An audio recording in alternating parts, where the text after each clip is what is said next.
lovely a chance to talk about this novel, which was a sort of deeply sort of absorbing project for me for several years, thinking about it. And as you say, the germ of it kind of goes back to when I was studying at Cambridge, and I was kind of fascinated by what I thought had been very overlooked, which was the end of empire and the process of decolonization, and how Britain and its elites repositioned themselves to ensure that their interests were protected in the aftermath of empire. So that is the sort of backdrop, if you like, to the novel that I've written. And you know, the sort of elevator pitch for the novel is a young Bahraini PhD student at Cambridge goes missing in Cairo, and this young woman story effectively is like a sort of can opener, because it opens you up into a complicated story between her family in Bahrain and a family in the UK, a large extended family in the UK called the Wilcox Smiths, who Phoebe and Martin met in Iran in 1969. So Iran is opposite Bahrain in the Persian Gulf, and very intimate relationships of various kinds between the two places, both as Shia Muslims, but within the context of Sunni Islam in broader region. So this story, which at one level is a thriller, it's about what has happened to this young woman in Cairo, what was she doing there, and what has happened to her.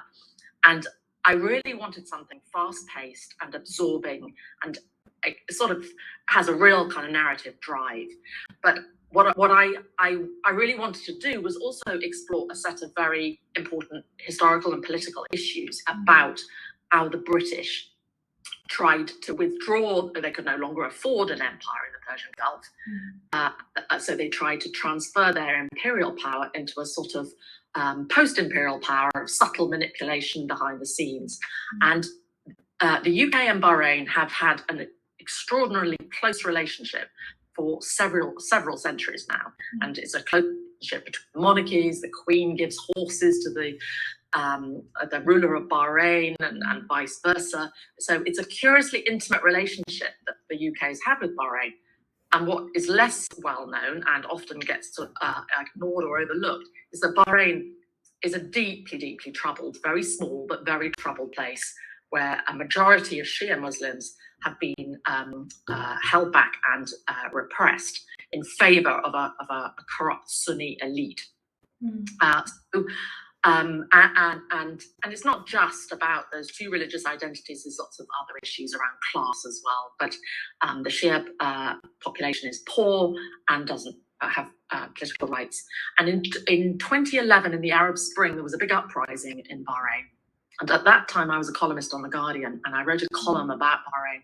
And there were many details of what happened at that moment of protest. It was huge numbers had the courage to come out onto the streets to demand change. And I was very struck by the way, when repression happened, it was really severe. And the army were bursting into the hospitals to arrest the doctors who'd been treating the protesters who had got wounded in the repression. And that is another detail that I worked into the novel. Without wanting to give anything away, there is a very, very significant doctor who becomes an asylum seeker in the UK. So the story is complex. It spans Iran in 1969 and the British role in Iran, and then it sweeps forward to 2011 in the UK and 2012. It moves between London, East End of London, and the very luxurious country estate of the Wilcox Smith in Hampshire, and with these historical throwbacks to the late 1960s, early 1970s in the Middle East.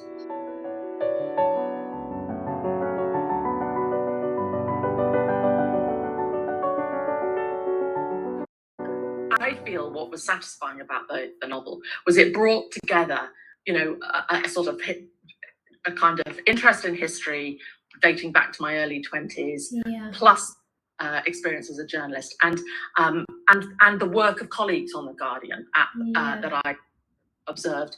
So, you know, one of the key threads is around sort of arms deals and various types of sweeteners to secure arms deals. And that was all the work of one of my Guardian colleagues back in 2005. He did a major piece of investigation, which is, so I kind of went back to those news reports and those the books that out of that, which make for a sort of riveting reading. And it's this sort of process of kind of how money gets laundered and through sort of expense accounts and property and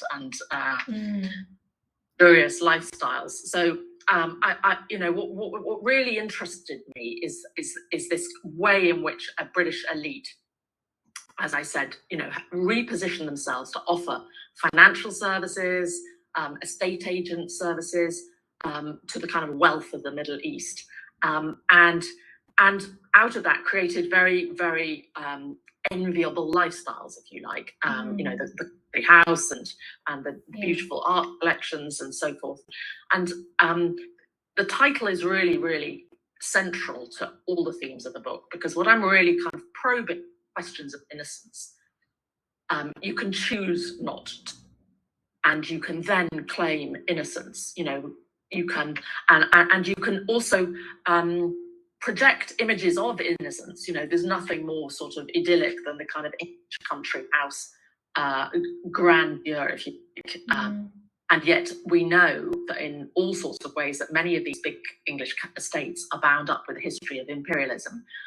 There's been a lot of work done around the relationship between, for example, the sugar plantations of the Caribbean and, big houses in Devon and Cornwall. And so it's sort of linking of how money gets cleaned up to look respectable. And contrasting with that is this young PhD student who is trying to find her family history and pursue a kind of determination to find the truth. So her innocence is authentic in contrast to the kind of English extended family. So there are between those other characters and the forms of innocence they have. And so I think questioning, encouraging the reader to think about, what do you know, what do you choose to know about this history of British involvement.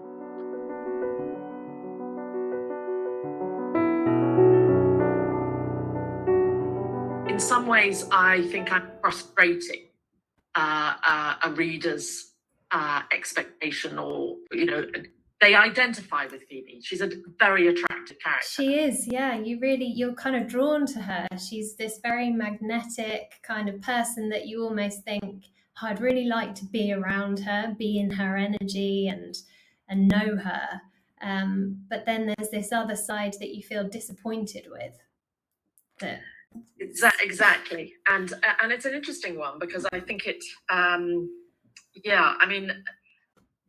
I was trying to convey quite a hard message to the reader that that we might like can be deeply morally compromised. But I think some readers have found that difficult because they're kind of cross. When we read a novel, we really want to love the main protagonists. Really identify with them, and then they're going to sweep us forward, and I haven't played that game, and maybe some people are disappointed by that. And so, one reader came up to me at a festival and said, I was really troubled by your book. And I didn't know whether to say sorry. I feel like there's a lot of things that people are troubled about right now, and I don't want to add to their burden. But on the other hand, I'm not trying to write a cozy, reassuring book. So, it's kind of, it's I think the extent to which we identify with key figures and are prepared to recognize their moral complexity. It's uncomfortable. It is uncomfortable, yeah. And I think Phoebe is so complex. And actually, I'm just rereading the beginning of the book before this interview, and I put a page right at the beginning that several of the characters, we are introduced to Phoebe as someone that they love. Yeah. They love. Yeah. Even as an old lady who they know is morally complicit in various things they don't agree with, they still love her. She's still appealing. She's still charismatic, extremely charismatic. Yeah. And in old age, she's as charismatic as she always was. Yeah. That lovely. I love this idea of her in her, tatty cardigan and fabulous Persian jewelry and being obsessed with cows. And the dogs and all the kind of the way the house is decorated, like she's lived all over the place, and just the experience and the history. She's a very attractive character. And yet prepared to turn a blind eye to whatever her husband's business was. And she's a daughter who's as hard as nails. Oh, yeah.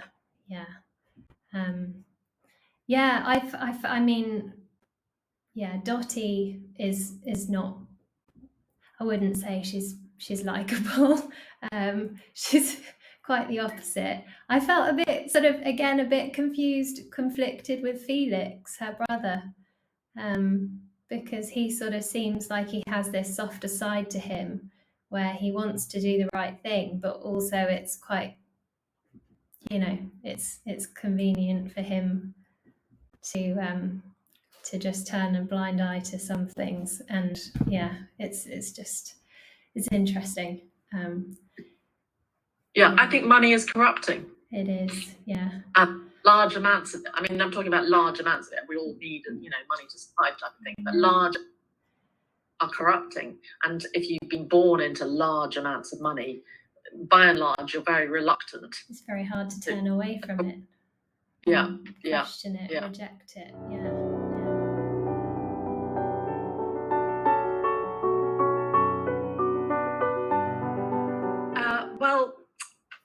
No, I stumbled into fiction in a very unexpected way. So it was, I think, in 2017, sometime like that, when I just thought, what the hell? Why don't I give it a go? I had written a novel in the 1990s.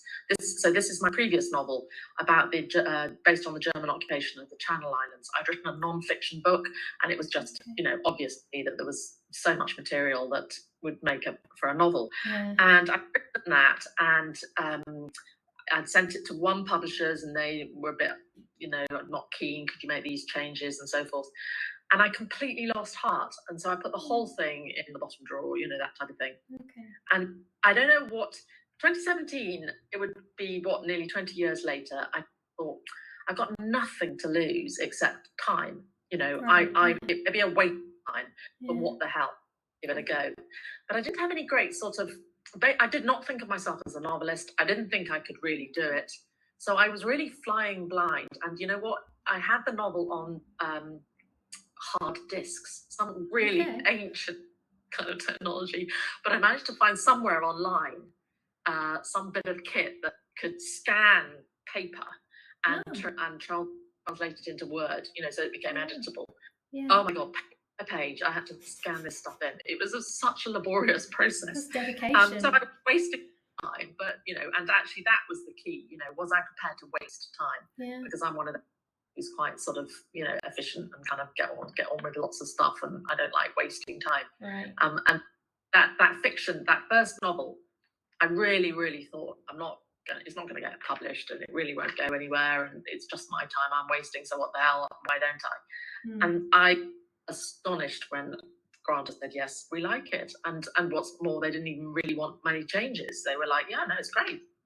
And after that, there was this surge of enthusiasm for fiction. Oh my God, it's one of the most sort of exciting moments of kind of my career, really, because I just thought, wow, I can do this, and there's so many stories I could tell, and I'd love to tell. So I started about 3 novels immediately. So Ceremony of Innocence, I wrote really quickly. And then Granta said, no, it's not working. You've got to rethink it. And again, my confidence was very fragile. So I thought, well, I wasn't a novelist anyway, so let's forget it. And then COVID happened. And it was kind of like, well, what am I going to do? Lockdown. I can't do the research for the nonfiction. So, how am I going to keep myself busy? So it really was a lockdown novel, really, because my God, got the perfect conditions for novelists. Yeah, it really was. Yeah. So that was kind of when you started writing this, and Well, I didn't start. No, that's when I was doing I did a big restructure. That Granta said, what Granta said is something's not working and we can't quite see how to put it right. This is my editor at Granta. Yeah. Trust her judgment. She said, something's not working and I don't know how to sort it. Okay. So then I, did a massive rewrite and the sense of, again, not having a clue, just thinking I may be just completely barking up the wrong tree. But my Granta then said, "Yep, you've cracked it. Well done. You've kind of managed to restructure it dramatically. New characters, new kind of shape to it all, and it's working now." So confidence is always fragile. I never feel like I really know what I'm doing. And the one bit of advice I give to anybody who's interested in writing is, plow on, keep going, kind of thing. But I haven't. I went back to. I thought I would have. Would just never stop writing fiction. I just thought, actually, now I want to do fiction because it's so much fun. Yeah. But actually, the last book I've just finished writing is nonfiction, so I have gone back to nonfiction, and I've really enjoyed it. And so I'm going to carry on doing the two. Sort of. I mean, I'm planning to start a new novel that's been in my head for a long time. I tend to find that I've got these ideas that have been sitting there for like decades. Yeah.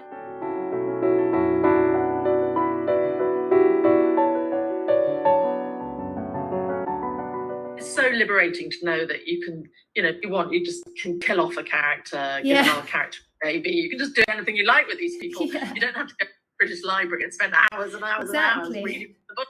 Yeah, you can do what you want. Exactly. And that sense of power that you have over these people that you've created, because you feel very the character of Kate in this novel. I'm so fond of Kate. Oh my goodness, I felt so sad saying goodbye to her. I felt, I just wanted to give her a huge hug, really. Really do. And it's so kind of feeling so powerful over these characters that are in your head. It's an extraordinary feeling. And when you feel you've managed to sort of capture something of what's in your head, it's very satisfying. Yeah.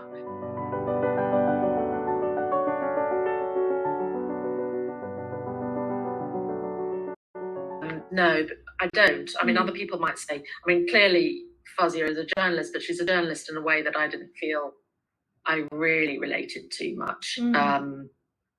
So no, this novel I don't feel there's anybody that's that close to me. I'm trying to think, because one of the things that I really liked about this novel was that most of the main characters, the strongest characters, are women, and at heart, this book has a deep sort of grounding in history and politics, and was kind of, I felt, showing how men tend to be the ones dominating the news, but actually the way it works out is that women are central. And so Martin was the one that got all the kind of prestige probably for his career, but the role that Phoebe had played in that career is the bit that's sort of under the radar. The introductions made at the beginning, with her connections, family, and Exactly. And this is a kind of history that we haven't found a way of accounting for. The women in major political events, it gets kind of bundled into private lives, and we really kind of account for, what is the influence of the woman on a politician making a major decision. And so, I was kind of fascinated in tracing history and politics through women's experience of it, both as direct protagonists, such as Dottie, but also as the sort of power behind the throne, which was Phoebe.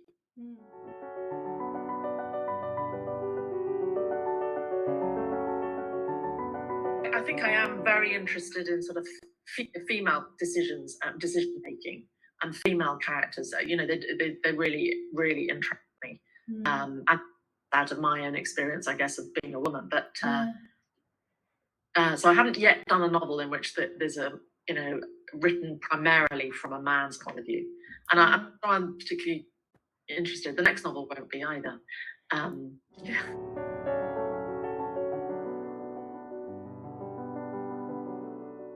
Well, all I can tell you is that it's going to be completely different. I mean, so different. But I'm very about saying what it's going to be about, because I have actually jumped ship a couple of times in the last year thinking about it. I was going to do one novel, and now I'm like, no, I'm not going to do that. So perhaps I better just leave it at that. Okay.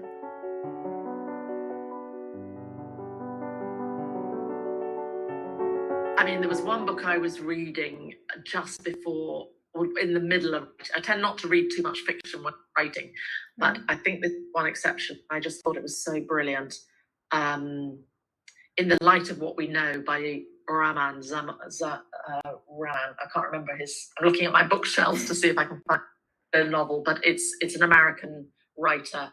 In the Light of What We Know, it's just brilliant. Okay. So brilliant. So that you know, just thinking of in the last few, read that in the last few years that really inspired me, that would be near the top.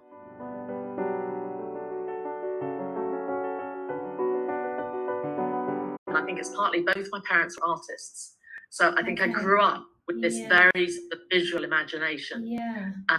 And kind of the look and texture and smell, all these sort of, you know, sensory impressions, to me, are so powerful in creating our sense of place and memory. And that, you know, it's one of the things really strongly in the book. Yeah, I think it's one of the most interests me in writing. So you know, several of my books have been about place, and that comes into the fiction as well. I think really, there's, you know, the way I conjure up the kind of Hampshire countryside was to me a very sort of important part of it. Several people have said about my writing that it's very visual. It really is. Like you said, yeah. It's funny because I wonder, you know, it's so instinctive. It's so part of how I write. I think, well, how else do you write? How else? Yeah.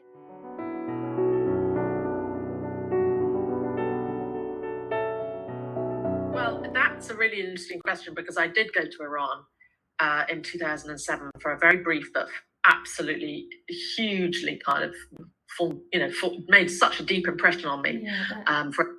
Oh my goodness, it was absolutely incredible. It was a press trip and unforgettable. And I really wanted to go back. You know, when I was writing this novel, I thought I must go back. And me and another friend, who's also a former journalist, were like, great, let's go back. You know, we worked out a route, we got a kind of fantastic travel company that were going to help us.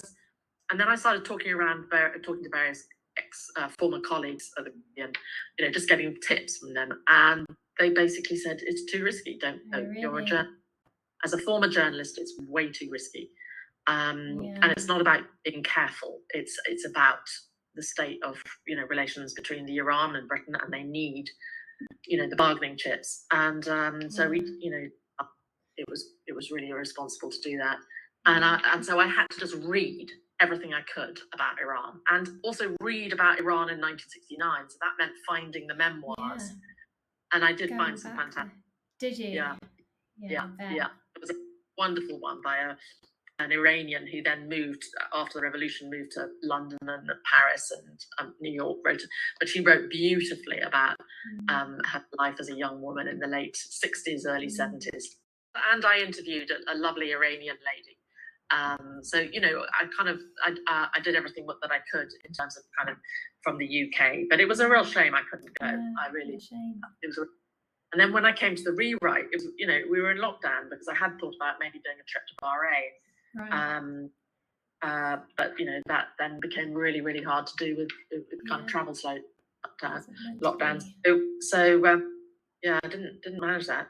But I'm delighted that you say that, because I think, you know, when I'm reading, I love that sort of sense of transported somewhere. You know, it's what I really love as a reader. I mean, it's funny. I'm all aware there's a kind of danger about lush, you know, overdoing it. That I think is my challenge. Oh well, you're shaking your head. That's great. Yeah.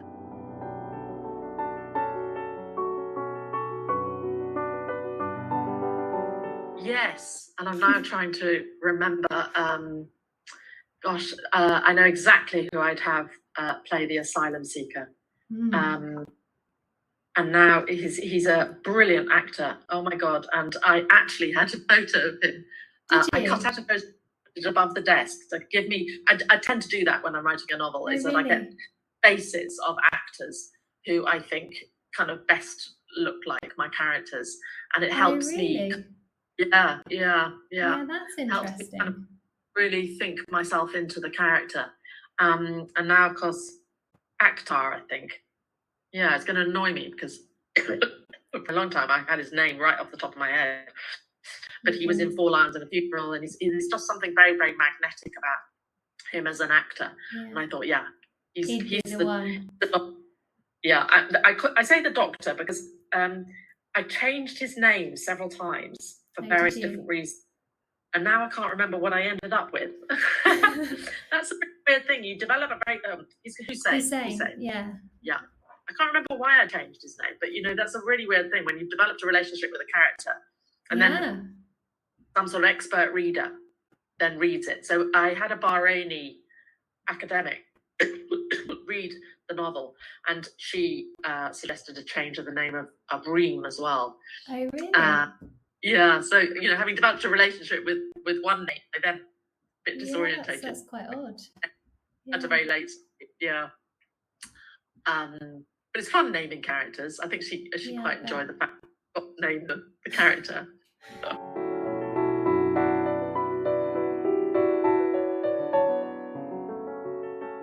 Kate, who lives in the East End of London in a flat, single parent, who's a sort of rather neglected niece of the Phoebe and Martin Wilcox Smith, comes to visit them in their luxurious Hampshire estate.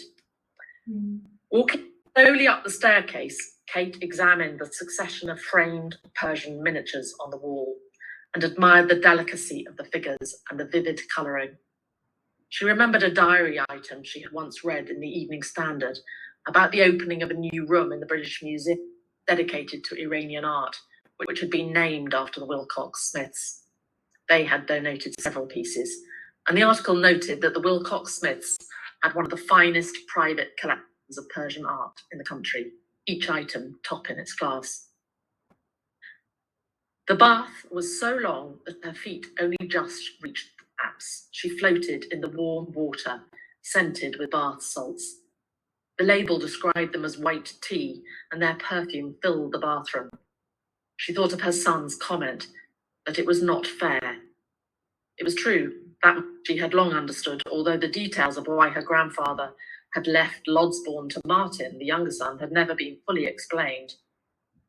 Her father had been very angry about his father's decision, her mother once said.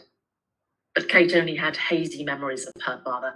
After her parents' divorce, he'd come back twice from Hong Kong to take her on holiday and had died when she was 9. Now her mother was dead too, and there was no one else to press on why Martin had inherited everything. A little bit of the Wilcox Smiths family's vast good fortune would have been useful, she reflected ruefully. But their lives were so distant, so exotic compared to hers, she could barely think of them as family, let alone feel entitled to a part of their wealth.